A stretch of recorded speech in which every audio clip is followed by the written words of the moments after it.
birthday. He was born in 1887 in Jamaica, and he died in 1940. After having built one of the largest mass movements in the world for African liberation, Marcus Garvey founded the Universal Negro Improvement Association, UNI. Their strategy was for them to fight for social, economic, and political power. Garvey successfully won 11 million Africans to join this movement. And they built economic institutions like Black Star Line to set up ships for African trade. He also set up factories and more. His movement came under an attack by the petty bourgeoisie forces because they did not want to see the working class to be brought up to full stature. So W.E. Du Bois collaborated with the United States government and white power to crush Garvey's movement by throwing him in prison in the USA and deporting him. Through this webinar, you will see that one of the African People's Socialist Party is fulfilling the vision of Marcus Garvey. Throughout this webinar, you will learn how this party is going to highlight so much of this at our party's 7th Congress that's going to be taking place in St. Louis, right here in St. Louis, on October the 6th through the 12th.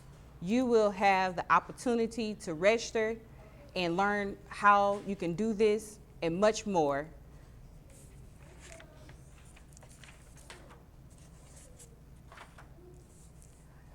So Uhuru, I would like to introduce our first presenter, Ticharwa, that works in the Department of Economic Development and has participated in a lot of the work of the Black Power Blueprint, which is just clearly an example of the Garvey vision. Uhuru, Ticharwa. Uhuru. So I stated my name is Ticharwa Masimba, Economic Development Director for the Black Power Blueprint. And I'm really happy to be here to recognize Marcus Garvey, who was an incredible leader who led the most fierce, most successful, most revolutionary expression of our struggle, perhaps ever, and doesn't get the credit that he should get. And I wanted to talk a little bit today about a project that has been created by the African People's Socialist Party, referred to as the Black Power Blueprint. It is a project that has been led by Chairman Omali Yeshitela, chair of the African People's Socialist Party, and Owners and Yeshitela, who came to St. Louis in June or July of 2017, and who was supposed to be here for a week to purchase a building that would become our Uhuru House. Uhuru is a word that means freedom. It ended up staying for nearly a year to see this project through because it just required her to be here. And that's what cadre forces, the committed forces do. So the Black Power Blueprint is a whole series of economic development institutions led by the African People's Socialist Party through the African People's Education and Defense Fund. So the building that we're sitting in today is a product of the Black Power Blueprint, where we took this dilapidated building where we had couches and needles and baby pampers and old mattresses from people living here, and restored this building in less than a year. It also includes, as part of the Black Power Blueprint, a One Africa, One Nation marketplace that included the demolition of 2 buildings directly across the street, which will serve as an outdoor market for African people to be able to vend and keep commerce within our own community. It includes the purchase of a 4,500 or so square foot building that will serve as a commercial kitchen and bakery cafe. It will also house a workforce program for Africans returning from the colonial prison system, where the U.S. Holds the largest population of imprisoned people on the planet, even more than China that has 1 billion people. So it also includes housing for Africans coming out of these prisons to be able to have a place to stay while they participate in this program. So this is what we refer to as the Black Power Blueprint. The Black Power Blueprint is an anti-colonial project, we say, because it is our understanding that what faces the primary contradiction facing African people worldwide is that we are a colonized people, meaning that we live under the foreign power. We live under the social, economic, and political domination of a foreign power. And that is the primary contradiction. That is the thing we are attempting to overcome. So we have created this project called the Black Power Blueprint.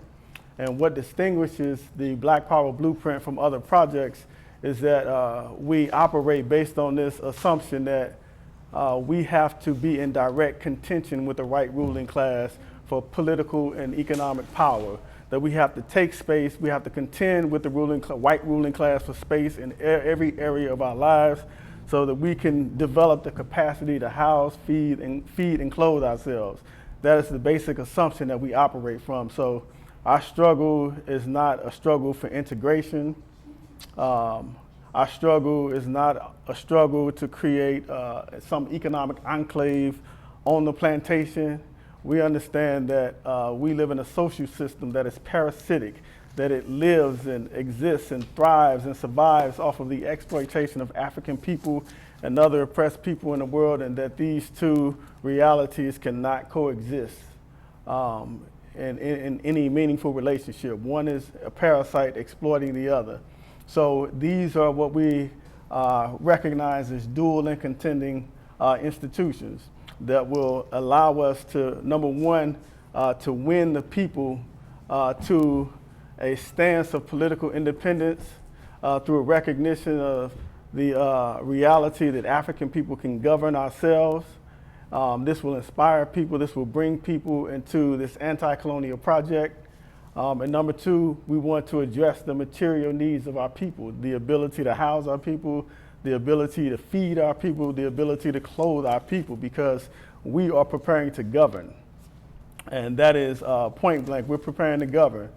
And so we have these institutions. And the other defining feature of these institutions is that they are created by and in the specific interest of the African working class. So while we recognize that we face national oppression as a people, irrespective of what our perceived class interests are, that it is the African working class, however, who must lead this struggle. This is the class that is most despised, stepped on, and relegated to all of the horrors of colonialism on a day-to-day basis. It is the sector of our community that has the least stake in maintaining the social system, and so we want to create these dual and contending institutions to allow the African working class to govern. So that is our primary objective. And so, you know, we just have these dynamic institutions, and we really want to call on people to join those institutions, to look up the Black Power Blueprint on Facebook, and to really, you know, struggle to gain ideological clarity around how we must proceed as we build these institutions. So I just wanted to give a little bit about the Black Power Blueprint, talk about it as a strategy for dual and contending power, and in recognition that today is Marcus Garvey's birthday. You know, just as an example, during his lifetime, 1917, not far from here in East St. Well, we are in St. Louis, in East St. Louis, Illinois, there was something referred to in history as, we call it the 1917 massacres. People refer to it as a race riot, but it wasn't a riot because it wasn't something that happened equally between two people. It was a massacre by one people toward another. So this is something that Garvey witnessed in his lifetime. And he actually gave a dynamic speech about it in Louisiana, where he described the origin, or at least the immediate origin of this contradiction. So what happened was during this period of the first imperialist war, you had these institutions, war institutions developing. So in East St. Louis, you had the Aluminum Ore Company, which was a company now able to develop this technique of turning bauxite into aluminum, which they were getting from, not from the USA primarily, but from other indigenous people. And so now they have access to these resources, they have these factories, and they need African people to work in these factories at low wage levels. And so they began recruiting African workers to come up from the South. And of course, the white workers who felt that their wages were being undermined didn't like this. And Garvey went on to quote somebody saying that Africans were leaving the South in numbers of 2,000 people a week going into St. Louis. Mm-hmm. And so we moved up into East St. Louis, escaping one plantation system, essentially for another one. And the white working class just attacked us with a vengeance and killed, it is believed, well over 100 people in this just slaughter that they inflicted on us. So this was a case of the African working class being attacked specifically by the white working class. And you also had this other incident known in history, 1921, the Tulsa, again, they call them race riots, but it was essentially just another massacre. And this was because African people had built businesses, and this was a threat, again, to the white ruling class. So Garvey witnessed all this as he was organizing over 11 million people. But one thing to take away from this is that whether it's African people creating their own businesses or whether it is African people seeking jobs, the fact is that the white population recognizes that the social system is built on the exploitation of African people and that they will attack us any chance that they're given. So I just wanted to, this is why we say dual and contending power. It is our assumption, our analysis, that is, that we have to struggle in contention with the white ruling class. So that's all I want to say with respect to that. I'm happy to be here.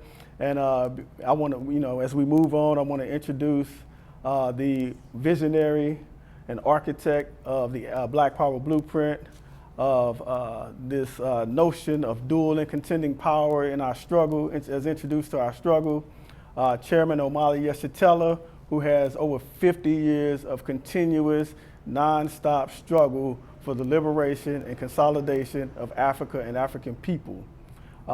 He is a soldier in this movement, a leader, a visionary, the revolutionary, the Garvey of the 21st century, struggling to bring power to African people, and specifically the African working class, to right all of the misconceptions about Garvey by Pan-Africanists who refer to him as a Pan-Africanist, correcting the legacy of Garvey, and more continuing the legacy of Marcus Garvey, both organizationally and ideologically. Chairman Omali Yeshitela.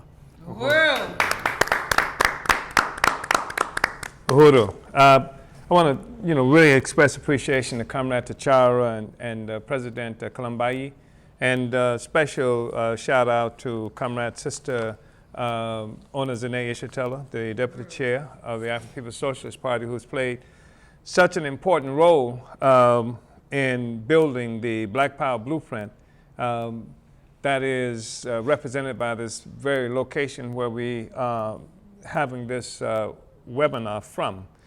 I think that it is extremely important for us to talk about Marcus Garvey, who is one of the most slandered leaders in the world. And I say leaders in the world because I don't just say one of the most slandered leaders in the African liberation movement, but in the whole world. There are few leaders who have either directly or indirectly been slandered as much as Marcus Garvey.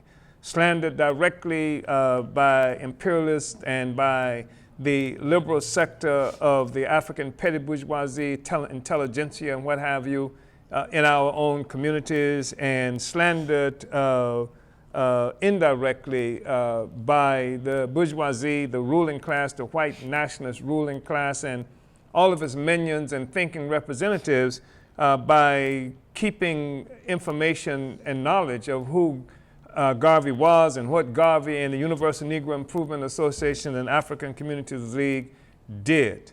So Garvey has been something that's not been talked about too much, and unfortunately, we've had a situation where people who consider themselves Garveyites have contributed, in my estimation, much of the damage that's been done to the reputation of Garvey. They have taken Garvey and put him in this place that he is not considered the person who he really was. They've made him some kind of prophet. They have talked about him in religious terms and separated him in that fashion from the struggle and the history of African people. The fact is that Marcus Garvey was an anti-imperialist of the first order. He had organized more than 1,000 branches, chapters of the Universal Negro Improvement Associations and African Communities League around the world. This was the largest largest organization, international organization, probably in the world. Larger, obviously, than the Communist International that Garvey ended up having to fight tooth and nail, certainly within the United States. Larger than most other organizations, obviously larger than the NAACP. It was a magnificent organization, and it was very important to the struggle of our people. I want to say that in many ways, the era of Garvey was similar to what it is that we're confronted with today. There's tremendous struggle happening all around the world. The Russian Revolution where the Bolsheviks under Lenin, the Socialists, the Communists seized power happened in 1917 and was influencing struggles in various places around the world. And as Comrade Ticharwa just mentioned, the Red Summer of 1919 happened during this period. 1917, we had the massacre of African people in East St. Louis and Chicago. There were similar incidents of mobs of white terrorists who might be called ordinary white people, who hunted down and killed African people in Chicago, Arkansas, throughout this country. That was going on during this period. The Red Summer, as it was characterized, was a period that lasted from the summer of 1919 to all the way into the autumn. Or was it the autumn of 19? Anyway, it lasted for a couple of seasons, and many Africans were murdered. And as Ticharwa mentioned, thousands of African people were leaving the South.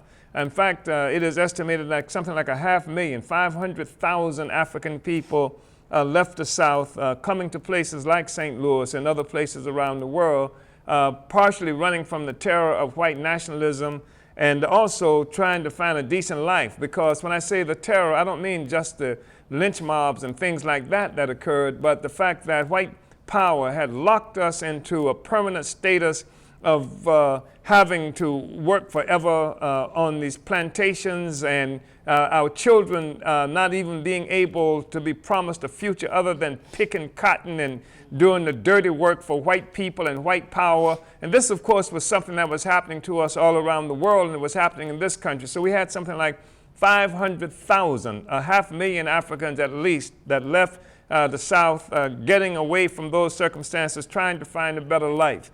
And part of what they found, both in the South and here, was this magnificent organization that had been created by Marcus Garvey, the Universal Negro Improvement Association and African Communities League.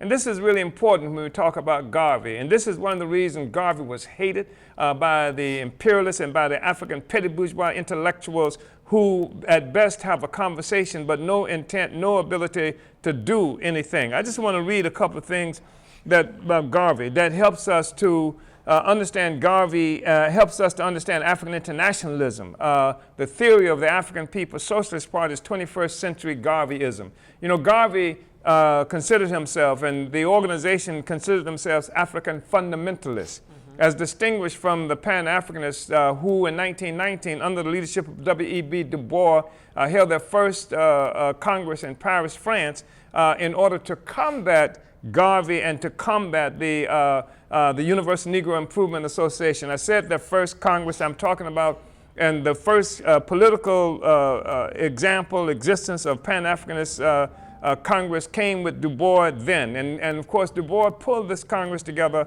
with the assistance of colonial powers from throughout Europe, and particularly in France.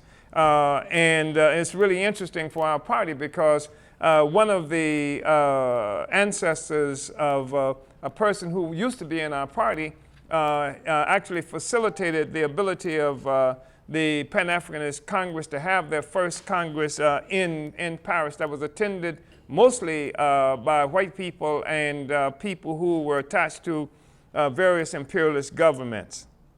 So Garvey was not just somebody who talked about stuff, and he was not just some intellectual who believed, as we have heard people even today, people who might even be militants and have demonstrations all the time, but they don't have a to what end. And this is the thing that we've talked about all the time. We see a lot of militancy, but to what end? Why are we blocking the highways? Why are we having the demonstration? I just want to quote Garvey, because we heard somebody actually on different occasions say you don't have to have an end. In fact, there's a movement that says you don't have to have a plan, a program, anything like that. And here's what Garvey said. He said, chance has never yet satisfied the hope of a suffering people. Chance has never yet satisfied the hope of a suffering people. Action, self-reliance, the vision of self and the future have been the only means by which the oppressed have seen and realized the light of their own freedom. So he's saying that, chance, hope's not enough. And then he said also, the thing that put him into political motion, he said, I asked, where is the black man's government? Where is his king and his kingdom? Where is his president, his country, and his ambassador, his army, his navy, his men of big affairs? I could not find them, and then I declared, I will help to make them. This is Marcus Garvey. He wasn't saying Black Lives Matter or some other stuff like that. There was nothing ambiguous about that. He's saying that we have to have a program to realize actual freedom and liberation. He didn't say anything against racism. That wasn't what he was talking about. He was talking about having power. He said, unite all people of African ancestry of the world to one great body to establish a country and absolute government of their own. This is what Marcus Garvey said. This is what he stood for. And he said, before you have a government, you must have the people. Without the people, there can be no government. The government must be, therefore, an expression of the will of the people. So the Garvey's work was concrete. You understand? He's talking about we have to have our own government. This was 100 years ago. This was something like 98 years ago, Garvey made these statements. And here we have today people going backwards trying to do civil rights stuff that makes the assumption that our future and our hope and our aspirations is to be found in the Democratic Party or to be found by kissing up or down sectors of the ruling class. So Garvey was quite clear on this, and this is who we are as a party. And this is one of the things that distinguishes us, and this is one of the things that gives different forces problems and troubles with us. Because the NAACP, then and now, never had a program that spoke to the liberation of our people. We talk about the Pan-Africanist Congress and W.E.B. Du Bois. W.E. Du Bois was the leader of the NAACP. The Pan-Africanist Congress was formally, officially created by the NAACP. And they had no program for liberation. They don't have one today. Garvey created these and worked to create these institutions. He created a military sector of the. He created a nurses corps. He created a mobile corps. I've forgotten what the term is used for it, but he created factories. The dolls. He created laundries, the Black Star steamship line, I mean, a whole host of other things that suggest that somebody plans to govern and be self-reliant, and that was the problem. That was the problem with Tulsa, because African people were achieving the ability for self-determination. It wasn't because we weren't complaining just the police are killing us. We saying, and Garvey did complain about that, but he organized around that question. And when you look at Tulsa, people resisted. We're talking about the Red Summer. Africans fought back, and they fought back because of militancy that was shaped in part by the UNIA, the philosophy of Marcus Garvey. African people standing up, fighting to be free, and not accepting the violence that's imposed on us by white power and imperialism, and that's the thing that you can even say today. And so you saw, and people actually blamed Garvey for the resistance that happened in East St. Louis. And they blamed Garvey for the resistance that happened in Chicago and all these other places, because they knew that the Garvey movement was a movement that stood for self-determination. In fact, Garvey had actually made the statement that when we have a situation where one of these white nationalists killed one of us, then at least two of them should be killed as well. So it was not ambiguous. It was a real statement of a need for people to be self-governing. And he also had, when we talk about the branches of the Universal Negro Improvement Association, they existed all over the world. The majority, they had one of the places with more than any was in Cuba. You look at the history of Cuban resistance in Cuba, Garvey, look at Fidel, look at Che and those forces. I don't care what they think. The fact is that Garvey's movement had a role in shaping the consciousness and the spirit of resistance of the people in Cuba. Garvey was in Namibia. Garvey was in South Africa. Garvey was in Liberia. Garvey was in Sierra Leone. Garvey was throughout the African world. Garvey was in India. Garvey was in Australia. That was the Universal Negro Improvement Association, and African Communities League, was all of those places. He was a revolutionary. He was not somebody who would say, well, we have to take care of ourselves here in this country, with some stupidity. And you can't blame people for being ignorant, and because that's what you hear. Africans who don't know anything about the rest of the world, who assume that somehow we can live in isolation from the rest of black people around the world. Here we are part of a nation of 1.5 billion people, and we'd prefer to be in a minority in America, telling them we have to look out for ourselves, surrounded by white people, white nationalists, who kill us regularly, just as they were killing us during the era of Garvey. So we're supposed to just stay here and look out for ourselves here. And I guess the people in Haiti, Africans, are supposed to look out for themselves there, and the people in all these other places around the world. So it's the height of stupidity. So we are Garveyites, and we make no bones about it, and we know how people have tried to slander Garvey, and now you have the Pan-Africanists who claim Garvey. You hear people, and sometimes people call themselves Garveyites, also claim that Garvey was a Pan-Africanist. And if anybody who knows the history of this real history, in fact, you should read Tony Martin, Race First. And you can hear Garvey. You can read Garvey saying that he is not a Pan-Africanist, that he has nothing to do with Pan-Africanism. And you can hear Du Bois saying that I am not a Garveyite, I had nothing to do with it. And you can also read how Du Bois worked with the American government to try to crush the movement of Marcus Garvey, and how he worked with colonial powers all over the world. In 1919, I should say, was really important, because this is the time when the League of Nations was created. And it came out of something called the Versailles Treaty that ended the first imperialist world war to redivide the world. And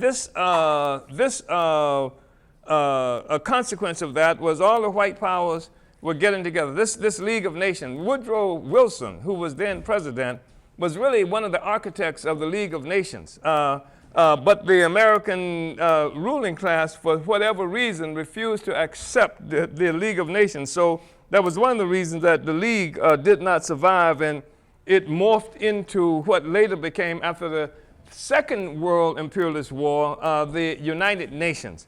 Well, the League of Nations was supposed to be this gathering of white power, white countries. They said it was a league it was an organization that was created for world peace, and it was. to the extent that you understand that they recognized that the peace of the world was being disrupted by white imperialist countries fighting each other over black people, over who was going to get this colony, who was going to get this and that. So the League of Nations was supposed to set up this sort of like world government of white people that would give them the ability to have peace, because they can just say, okay, you, like the mafia, you can get this part of Africa, you can get this, and you can get that, etc. The United Nations ended up doing the same thing. But Garvey, when they were talking about who's going to get what parts of Africa, Garvey is the one who said Africa for Africans at home and abroad. This is the basis of this demand, this cry by Garvey. He wasn't saying, I want to integrate into some major U.S. corporations. He said Africa for Africans at home and abroad. He made the assumption that African people could govern ourselves, could feed, clothe, and house ourselves, that we were not less than any other human beings on the planet Earth, and that we had a responsibility as human beings to take charge of our future. So that's the only way you know your child is going to have a future, if it's in your hands.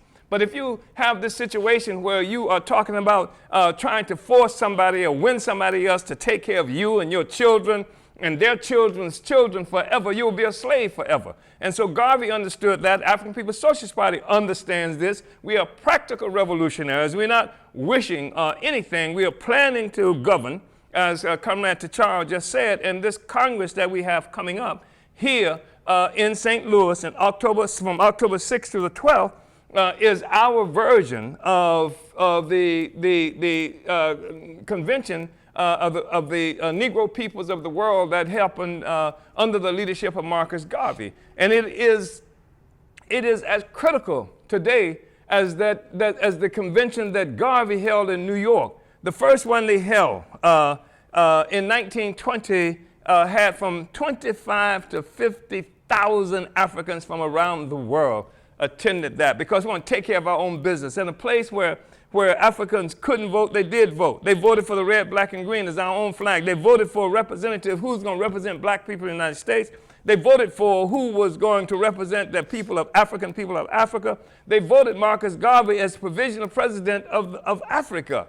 This is what we did. And then, of course, what happened ultimately is that white power got hip and sort of took the advice of people like W.E.B. Du Bois, who wanted to have this talented tenth. This is what he characterized as the head of the NAACP, the emergence of the talented tenth. The talented tenth, the most educated, most civilized of the black people, would be the ones who would, with the permission of white power, rule over the rest of us. This is what Du Bois was talking about. And then what ultimately happened is in the as Nkrumah was struggling to try to unite all of Africa, and many people from other places around the world were trying to participate in that movement to unite all of Africa. The white ruling class, the rulers of the world, got together and to undermine Nkrumah, pulled together and created this thing they called the Organization of African Unity.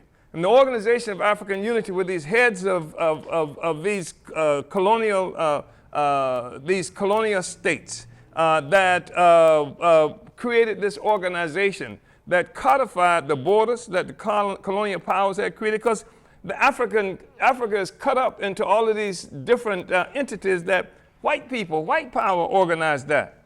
All of these 54 so-called different African states, white people organized that. Unlike what Garvey did to pull Africans from around the world together, write our own Declaration of the Rights of the Negro Peoples of the World, the white people got together and they declared what our rights were, and they declared what our states were going to look like, and they declared who was going to be able to govern and lead us in these places. So with the creation of the Organization of African Unity, as they called it, and through this organization, they said, fighting Nkrumah all the way, who was trying to say we need to unite all of Africa into a single African government, what they did was they created all these 54, and they said that none of these borders, they said the borders will forever remain. This is what the Negro neo-colonialists did. They said that the colonial borders were sacred. They could not violate the colonial borders, and they codified that in 1963, May 25th, 1963, in Addis Ababa, Ethiopia, with the creation of the so-called Organization of African Unity. That's not what Garvey was about. That's not what we're about. That's why we created the African Socialist International, to unite African people all around the world. And that's why there are Africans who are part of this party who are not only in the United States but in the Caribbean. There are Africans who are part of this party who are in Europe and various places in Europe. There are Africans who are part of this party who are in South Africa, who are in Kenya, who are in Sierra Leone, and we are growing to put the party every place else because we plan to govern. And we know we cannot govern and have a sustainable kind of economy or government that's based on these fractured identities that's given us by white power and these entities that they call countries, and they even go so far as to call them nations. You know, now they talk about, you hear this all the time, when we say we are Africans, they say, well, you can't be an African because African is not a country. African is a continent. Well, what in the hell does that have to do with anything? I mean, it's not, first of all, it's fallacious because they call themselves European, and Europe is not even a continent. They call it a continent. It's not. Look at it on the map. It's not even a continent. And yet, if anything, you might call it what? West Asia? Something to that effect. You know, I mean, it's not even a continent. So they intend to define everybody. We intend to define ourselves, and we intend to define everybody else in relationship to us, as opposed to how they intend to do it. And that's why this Congress is so important, and why it's going to be such a magnificent example of African people taking our future in our own hands. And not just taking our future in our own hands, but we recognize that the critical social force to make revolutionary change, make revolutionary transformation is the African working class. But the African working class, up until now, has been weakened by the fact that it did not have its own revolutionary party, its own revolutionary organization. And so it's in the same organization with the African petty bourgeoisie. And African petty bourgeoisie does not ever intend to see us break in a serious way from white power, even people who call themselves by other things like some kind of new Africanness of claim 5 states of the indigenous people's territories or the so-called black belt south of the indigenous people's territories. That doesn't make any difference. That's not who we are. We are a revolutionary organization. And our objective is to seize power and to be able to govern as a people and to unite the entire African population worldwide. That's where the strength of the African Revolution lies, and under the leadership of the African working class. I just want to share a couple of things with you briefly. And when you get an opportunity, you can find this. You can Google this, and the Declaration of the Rights of the Negro Peoples of the World, and how much of that is still relevant today. And this was in 1920 that these rights were. And I'm not going to try to read all the rights, but I want to just draw out some things that's really important to us, because some of this stuff never got resolved. Most of it never got resolved. But this is what informs us. We're not trying to integrate. We're not trying to, say, as Malcolm X said, sit on the toilet next to white people, etc. We want our own freedom and our own resources. And so here's what part of it. This is point Roman numeral 3.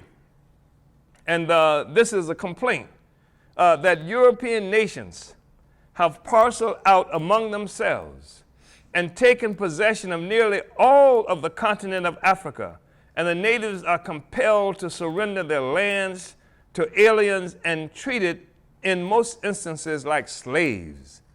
That's 2018. That's the same thing that we're living with today. And it says our children are forced to attend inferior separate schools for shorter terms than white children, and the public school funds are unequally divided between the white and colored schools. That's 2018. We are discriminated against and denied an equal chance to earn wages for the support of our families, and in many instances are refused admission into labor unions, and nearly everywhere are paid smaller wages than white men. And we were not able to join the unions. And then the white unions would criticize us because we took a job. They call us strike breakers because we took a job, and the unions wouldn't let us work in the union, so we took a job to try to feed our families, and they were acting like colonial forces, which is what they were and what they are, generally speaking. So he says that be it known to all men, and that whereas all men are created equal and entitled to the rights of life, liberty, and the pursuit of happiness, and because of this, we, the duly representatives of the Negro people of the world, invoking the aid of the just and almighty God, do declare all men, women, and children of our blood throughout the world free citizens, and do claim them as free citizens of Africa, the motherland of all Negroes. The national question is what we're talking about. This is 98 years ago.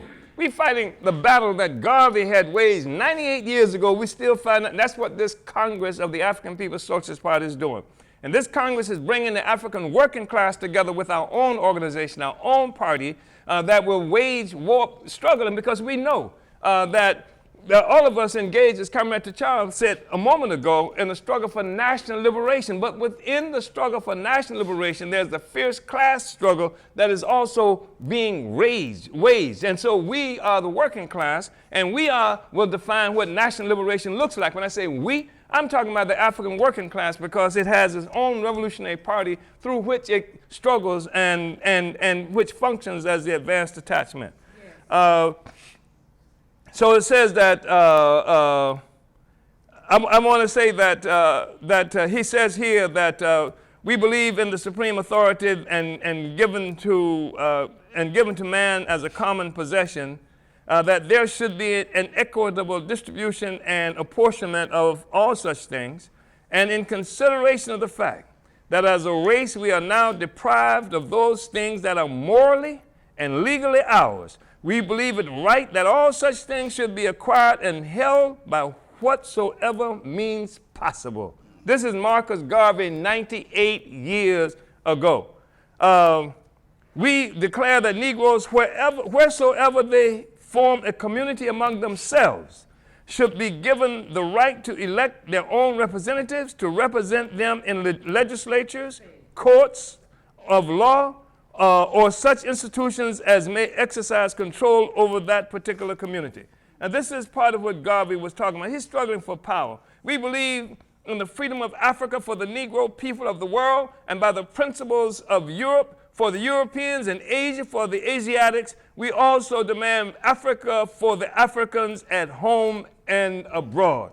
I mean, this is clearly a concrete, battle. And so we believe in the inherent right of the Negro to possess himself of Africa, and that his possession of same shall not be regarded as an infringement on any claim or purchase made by any race or nation. In other words, we taking it, and regardless of whatever claims you might make about that. We strongly condemn the cupidity of those nations of the world who, by open aggression and secret schemes, have seized the territories and inexhaustible natural wealth of Africa, and we place on record our most solemn determination to reclaim the treasures and possessions of the vast continent of our forefathers. So this is what the Congress that we are having here in St. Louis on from the period of August, is it 9th through the 6th? Which is the 6th through the 12th. And we are calling on all of you to come to this Congress, to attend this Congress, to donate to this Congress, to help make it successful, because we still need resources, because people are coming here from all over the world. Just as they came to the Congress that Garvey created, we will have Africans coming here from all over the world, and you need to be here as well, because this is the new beginning of the struggle for the redemption of Africa and African people. And that's why we've created all these institutions we plan to govern. That's why we have things like furniture stores, and that's why we have things like commercial kitchens, and that's why we have projects that are designed to help feed, clothe, and house our people. Like Garvey, we plan to govern, and this is what this Congress, and the theme of the Congress is the African People's Socialist Party Vanguard, the advanced detachment of the African Revolution. And so we are saying that everybody should be here and chip in. You've got work to do, Africans, and we have to go ahead and make this freedom happen. Garvey's life meant something. We say that we can claim the vanguard because nobody else is trying to even finish the revolutionary project that Garvey began more than 100 years ago. Uhuru, forward to St. Louis, forward to the 7th Congress of the African People's Socialist Party. We will win. We are winning. Uhuru. Uhuru.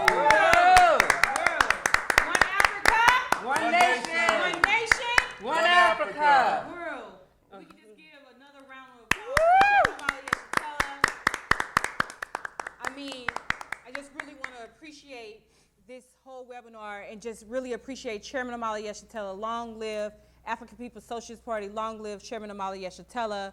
I just really want to appreciate that once again.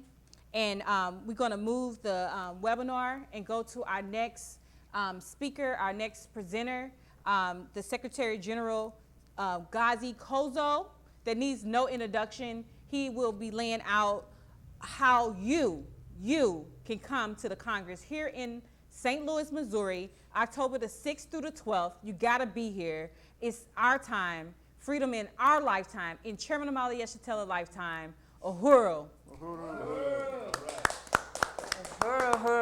Thank you so much, President Kalambayi. Thank you to all my comrades and everybody that's watching. Uhuru.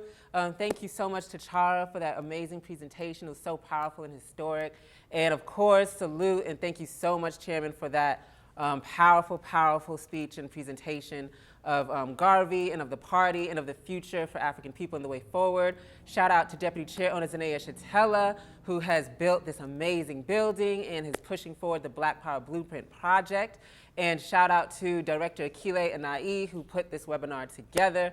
Uhuru. So just while watching Chairman's listening to Chairman's speech and everything like that, all I could think of, I don't know where this song comes from, Chairman, but you know songs and stuff.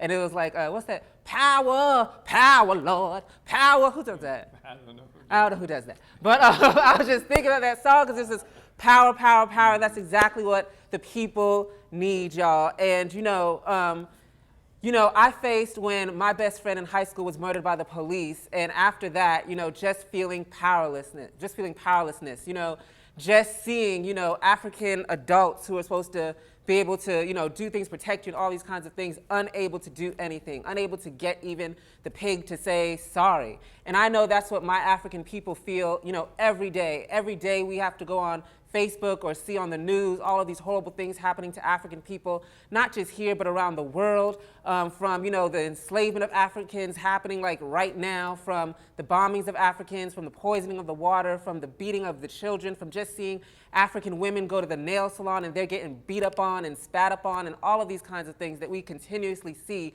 Powerlessness and colonialism, and just so appreciative of the legacy of Marcus Garvey, and so appreciative of the fight of Chairman Omali Yeshitela and the African People's Socialist Party. And there was this interview that I heard of Marcus Garvey a while ago. Actually, I was in Oakland at the Uhuru House there in Oakland talking about Black Power, being in Oakland and having the Uhuru House there. And I was listening to this interview of Marcus Garvey, and he was just going in on white power and just laying it out. And the white interviewer goes, well, Mr. Garvey, the things that you're saying are really, scandalous. And aren't you afraid, there's, lynch mobs happen for less, of a Negro doing less. And Marcus Garvey responded, if there's any, lynch mob that wants to lynch me, just know that there's 2 million Negroes out here that will respond. And that is powerful. He said, buck up if you want to. And that is powerful, and that is Black power, African people organizing, coming together. And that's what we are building, right now. And this Congress, like Chairman has said in a previous presentation, this Congress is for, the Africans who are spat upon, the Africans who are beat upon, the Africans, all of us who are colonized and oppressed, to come together and to build Black power and to find a way forward for liberation and for freedom. If you are one of the Africans, which you should be, when you are driving down your car and you see a siren or anything behind you and your heart is pumping like this, and then you know that's not right, and you know that you shouldn't be afraid, and you shouldn't be talking to your child and being afraid for your child to go out to have a hoodie on or anything like that, or out with his friends to go play basketball because you don't know if he's going to come back because of the police, because of, even horizontal violence, which they have caused through the drug economy and counterinsurgency and destroying economic development in our communities. If that is you, if you are tired of being sick and tired, like Fannie Lou Hamer said, this is the Congress for you. This is the Congress that you have to participate in, that you have to come to, and you have to win others to come to, Africans. And, Chairman has titled this Congress, Vanguard. And in his political report, he is calling for the members of the party and organizations to see, the members of the party, that we are the vanguard party. This is the vanguard party, right? We are the ones at the front leading and building and fighting for black power and revolution. Well, we know that Chairman Omali Yeshitela is not just the leader of the African People's Socialist Party. Chairman is the leader of the nation. So the vanguard call is for y'all to vanguard up. If you ain't in the party, if you're in the organization, vanguard up. And how do you vanguard up? You come closer to the party. You join, you donate, you participate and come to this Congress. You vanguard up. I know y'all hear, what's her name? CC Sierra talk about level up, level up, level up, level up, level up. Well, it's time to vanguard up, Africans. It's time to vanguard up and win this revolution, Uhuru. So you must come and you must represent. You know, when people say, well, why am I coming? Well, because you know and you now see a way forward that Chairman has laid out. You see the Black Power blueprint. You see what is being created. And we understand because of counterinsurgency and, you know, the bourgeois white power propaganda machine that masses of African people don't know about the Congress. Masses of African people don't know about the party, but you do. So now you have a responsibility to represent them by coming to this Congress, by participating to this Congress, by going to apspcongress.org and, is it org or com? Org, and registering right now today. And it is a week-long event, and that shouldn't take the air out your lungs because the Garvey Andenet convention was what, Chairman, like a whole month long? A whole month long, y'all, a whole month. And then back in those days, I don't even think they had, what was it, 1920s? I don't know if they had planes, but they had to take trains. Oh, they had planes. But I know black people driving those planes, I don't know. But they had the blimps and the trains and the horses and the mules, and it took them, you know, sometimes weeks to get to New York City, y'all. And then they had to travel through all these, you know, hick towns and stuff like that, which we still do today. But thanks to the white men, we can carry guns down. But, you know, they had to come all the way from the areas to come to New York from all over the world. So now, today, in 2018, we're asking you to come for a week, y'all. Come for a week. I know you can take off a week. You just did it for the Essence Festival. I know you can come off for a week because you did it for Freaknik. I know you can come off for a week, y'all, because you did it for the basketball thing in New Orleans. I don't know, I'm homosexual. But I know you can do it. I know y'all can come together. We can come together for a week and organize. And we are going to have so many amazing events for all ages, for all sexes, for all African people. We're going to have amazing workshops, amazing reports. We're going to be going over the political report of Chairman Omali Yeshitela laying out the way forward to freedom, for liberation, for African people. And you have to know how you are supposed to participate. You know, all African people are always messaging me and talking about, oh, I've got this idea, and we have to do this, and what about this, and I see this going on in my community, and da-da-da-da-da-da. Are you tired of it just being a good idea that you know about, and your grandmama and your friends at the barbershop say, oh, that's a good idea, Tony? Well, Tony, guess what? Come to the Congress and make it real. Come to the Congress and tie that great idea in with revolution, with freedom, with the leadership of the African working class. Come together, and we can do this, Africans. We can have this revolution. We will have this revolution. We will continuously build black power. And understand that each and every one of you, for each and every one of you that comes to this Congress, that is a brighter, stronger, faster growing black power. That is a brighter, stronger, and faster growing black power. The more seats we have filled, the more Uhuru houses, Akwaba halls, foods and kitchens, all these other institutions and development, things that you want to think about. The black, you know, black power owned, not just black family owned, because we know Kiki and Boo Boo and them, once they make the money, they go to the white area, you know, they meet Becky and they forget about us. But when it's black power owned, that means the community owns it. And that means it is under a trajectory for liberation and for black power. That means that nail salon, that restaurant, whatever we build, whatever great ideas, the shoes, the shades, whatever, fashion, whatever you want, and you build it and tie it to the Black Power blueprint, tie it to the African People's Socialist Party. It builds a future for all African people, not just for you and your children, but for all African people. And that's what we have to come here and build, Africans. We have to come here and build. Now listen. I know the prices, you know, y'all see $200 for a week. But look, y'all, look, we spent $200 to pay the dang T-Mobile bill, okay? And you know that each and every dollar goes to, I don't know where it goes to T-Mobile. I know it probably go to China, and it probably go to some white man that owns T-Mobile, okay? But when you spend, first and foremost, you know that the $200 that you are spending to come to the Congress at apspcongress.org, each and every dollar, every quarter, every nickel, every penny goes to black power. You just turned that $200 to 200 fists up, I was gonna say under white power's ass, but that's the nasty. 200 fists in white power's face, okay, y'all? So that is where your money's going first and foremost. You know that you are putting your money, you know, to the white man, to the white power, okay, to imperialism, to colonialism, to capitalism, okay? And then above that, you are now tying yourself to the liberation and freedom of African people. You are tying yourself to the legacy of Marcus Garvey. You are tying yourself to the legacy of Chairman Omali Yeshitela. You are tying yourself to the African People's Socialist Party that has been fighting for the freedom and liberation of African people and survived the counterinsurgency of the 1960s. I don't know what you could do better for a week, and I don't know what you do better for $200. And then also, y'all, we're having an amazing masquerade Black Power ball. Y'all, let me let that sit in. A masquerade Black Power ball. Have you ever heard of such a thing?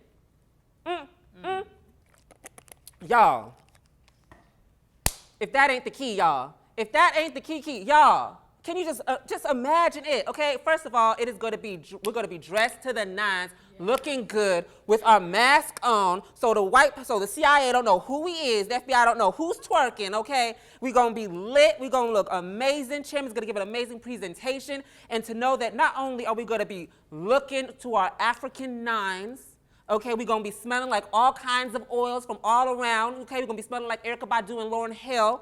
Okay, not only that, but we are going to be around other revolutionaries.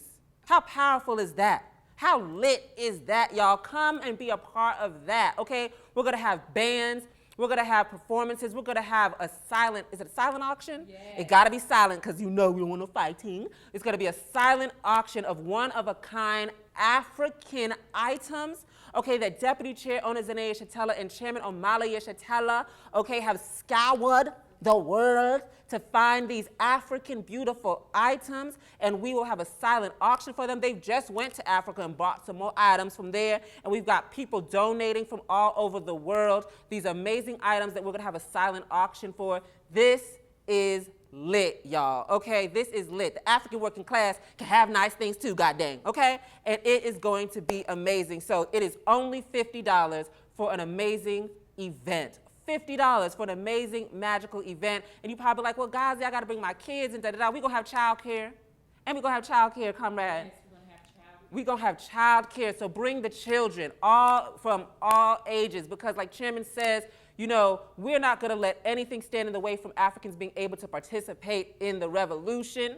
And we understand that, you know, children, you'd be like, oh my God, I have to take care of my kids and da-da-da. We understand that. So we have created a child care collective that's going to be happening during the entire Congress. So make sure to go to APSP, congress.org. Right now, we are only 50 days away. And you might not have the $200 on you right now. We understand that. There's payment options. I'm on the payment option, okay? And right now, you can go and make your payment. Put it down. Hold it. 50 right now, y'all. 50 right now. Go hold it right now. Go hold it, put that in there. And then this weekend, y'all, make up the lie you gotta tell your boss so you can come for the week, okay? But put your 50 down there and make a payment plan to make, what is that? That's 50 days, that's 4 weeks. We get paid every other, you can do this. You can do this, just break it down, 50 a week and you paid up, or 50 every other week and you paid up to come to the Congress. Not only that, y'all, we didn't just think about that to make it affordable for every African to participate, but Logistics, which Kalambayi leads, has founded cheap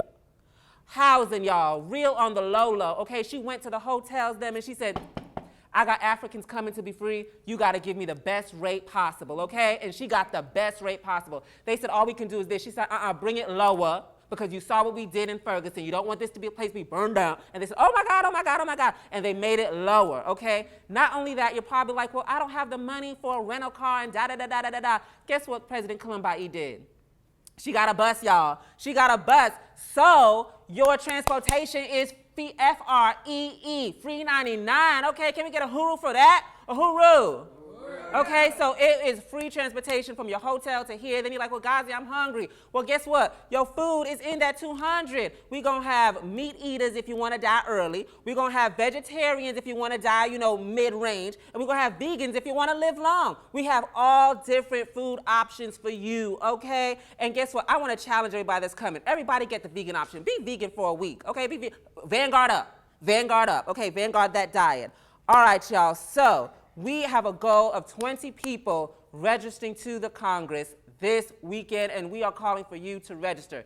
You register, your wife register, get your husband to register, get your grandma to register, your next door neighbor that's always talking about black power on the internet, but you ain't never seen him doing anything in the community, get him to register. Or the person online that's always talking about black power but not doing anything, get them to register and be a part of something. They're probably just looking to be a part of the Vanguard Party, probably just looking to be a part of this amazing, beautiful Congress that is going to be lit, y'all. It's going to be lit. Okay, let me look at my notes. Okay, put some up now and start. Okay, yes, so put money up now, start. Okay, great. So make sure to register and come to this amazing Congress. And it is the most important event for African people, for the world, since the Marcus Garvey UNIA convention in the 1920s, y'all. Like Chairman said, it is, how'd you phrase it, Chairman, that it is the beginning of, what was it, freedom? Or the beginning of, oh no, the beginning of building a new world. That's what Chairman said. It is the beginning of building a new world. So come and build a new world, y'all. A new world where we do not have to see and be experiencing the genocide of our African people and the looting of our African nation. Come to this Congress where we are going to plan and move forward to unite all of Africa, get rid of these borders, unite African people, become powerful, just like Chairman laid out how Marcus Garvey was saying for us to build that power and what that looks like. That is exactly what we are doing. How many Congresses has happened in the past 5 years to destabilize Africa, to beat down Africa, to continue the looting of Africa, to murder our children, to disrespect our women, to push our African men and women into prisons? How many meetings like that have happened? So now we have to participate in the meeting that is going to end all of that. Touch one. Touch all. Touch one. Touch all. All right, Vanguard up, y'all. Can y'all say Vanguard up? Vanguard up. Vanguard up. Uhuru. I just want to really appreciate Secretary General Gazi for that. And I want to let everybody know to join the African People's Socialist Party, please go to APSP.uhuru.org to join. You can do that today. Join this party. This is the Garvey organization of the 21st century. So join the African People's Socialist Party. I know that's why I did. When I was in Ferguson and I seen what was happening, I joined the real McCoy. I wanted to be part of the real team because it was really happening in our life. Everything that we feel under colonialism is really happening every single day. And I wanted to be a part of something that was really going to take it down. And that's this party. So join the African People's Socialist Party. For more information about the Congress, and you can go and purchase T-shirts. Right now, today, you can go ahead and purchase your T-shirt, flex it, post a picture, a selfie with your Vanguard T-shirt on. If you want to get our fabulous collection of lipstick, the Vanguard 7 lipstick line, perfect. I mean, beautiful. Look at this. Ain't that nice? Vanguard 7, all different colors, all little revolutionary different names like Black Power, the Vanguard. All different names. So go and check that all out. And you can go check that out by going to apspcongress.org. That's apspcongress.org. Make your purchase today. Or go and purchase your ticket to the Congress because you do not want to miss this. This is going to be lit, okay? We have a choir. Yes, a choir. If you want to join that choir, you can go and go to APSP and let them know that you want to be a part of the choir, and it don't matter where you at, okay? Yes, we are organizing all over the world, so people are joining this choir from literally everywhere. So get plugged in, and you can do that. We got a couple of announcements that we want to announce. The Midwest Region pre-conference is happening here in St. Louis tomorrow, the 18th and the 19th. So if you out there and you in the St. Louis or the Midwest area, it's not too late. Gas the car up and get yourself to 4101 West Florissant. Congress, it starts, doors open at 9. We're going all the way to 5 both days. 8, okay, I'm sorry, from 9 to 8 both days. And also, a lot of people I've seen on Facebook. 8 to 5. Oh, I'm sorry. From 8 to 5, 8 o'clock. Doors open at 8. So don't be here at 9. We already started. We're going to be on time because we are the Vanguard. So that means that we have a stance and we be on time. So be here at 8. And a lot of people are looking for that Marcus Garvey event this is where you need to be, because, you know, beyond an event, what I was looking for is a to what end, as Chairman was talking about. And so all of our events are building towards liberation of African people. So you don't want to miss that. And also, Ticharwa is going to announce the next one. We also have a continental pre-Congress conference in occupied Azania, South Africa. also known as South Africa. Yes. So can we find that at apsp.uhuru.org, the details for that? APSP Congress, yes. Yes. Okay. And also, we wanted to make another announcement about the Marcus Garvey Legacy Cruise. Did you hear me? The Marcus Garvey Legacy Cruise that is going to be happening December the 9th through the 16th. You don't want to miss this. This is my first time that I'm going to be getting on a cruise, and I'm very excited. Now, I'm real working class, okay? And if I can make it into my budget, you can too. So again, you can go and find out more information on our website, apsp.uhuru.org, to find out more information about the Marcus Garvey Legacy Cruise, December the 9th through the 16th. Yes, we're doing it, and you want to be a part of this movement. I just want to give some more details on the conference that's happening in Yes. occupied Azania, known to the colonizers of South Africa. It is going to be on September 8th to September 9th, 2018, at Palm Springs Community Hall, 875 Section D, Palm Springs, and but the people know it as VAL, V-A-A-L, okay? Because we know we've got watchers, we've got supporters, we've got comrades in Africa, in occupied Azania. And if you want some more information on that, there's two numbers that you can call. It is 079-4574-309, and then the other number is 073-9216-161, and you can contact the comrades that are leading that conference at uhuruazania123@gmail.com. uhuruazania123@gmail.com. Now, our conferences, they are ready to go. If you would like to, give some resources to help build for that, please contact the comrades at uhuruazania123@gmail.com. Uhuru. Thank you, Secretary General Gazi, for that. I really want to just appreciate you. November. Yes. Yes. I wanted to announce that the Black is Back Coalition for Social Justice, Peace, and Reparations is having our annual rally and march on the White House in Washington, D.C., and there's going to be a conference too, and that's on November 3rd and 4th. The rally and the march is on the 3rd, and it's happening under the theme, There's No Peace, Africa, and Africans are at war. And the U.S. To the world, comply or die. That's its stance, and our stance has to be resistance. So we're calling on everybody to come out. Remember, put that on your calendar. You can get more information on this by going to blackisbackcoalition.org. Blackisbackcoalition.org. That's November 3rd and 4th, Washington, D.C. So you should be there. Uhuru. I am. Thank you, Chairman, for that. I will be in D.C. Will you? So let's organize that now. You got plenty of time to get you some transportation. Let your friends and your cousin and Pookie and Ray Ray, let them know that we're going to D.C. and we're going to be marching to the White House to let them know that we know we're at war. So I'm excited about that as well. So I really want to appreciate all of you for tuning in and watching this episode of, about Marcus Garvey and our beautiful, amazing party. Thank you for tuning in, and I just want to let you know that Comrade Yeshitela is over registration. She is all in this, and she will contact you. So just, put your name, say your area, let her know that you're interested, and she will get in contact with you.